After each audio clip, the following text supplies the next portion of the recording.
If you ever think you are beyond redemption, listen up for an inspirational story. In the Gospel of Luke, chapter 5, verse 32, Jesus said, "I have not come to call the righteous, but for sinners to repentance." In November 2019, my husband and I made a trip to Las Vegas. We came to meet and pick up a gentleman who was in the homeless shelter. He stayed at the hotel with us and ate meals with us for several days. At the end of our time together, he returned to the shelter and we left for our home.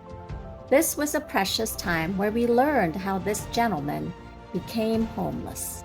For 40 plus years of his life, he was addicted to gambling. He was married but lost his wife and his kid. He lost jobs and lost his home.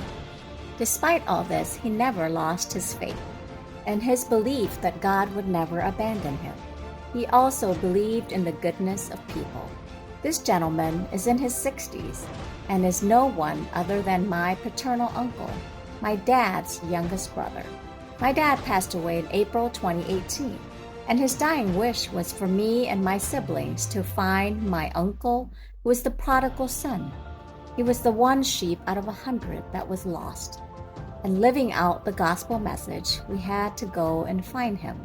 And once I found him, I did everything I could ever since 2019 to keep him from getting lost again. So this is the reason why my husband and I have come back to Las Vegas during Lent 2021 and Lent 2023. God reminds us that we should not live our life just for ourselves, but always for the glory of God and the salvation of souls. We are reminded that just because we sin less often and differently than other people, it does not mean we are better. We should always seek out ways to help people because we could be the answer to their prayers.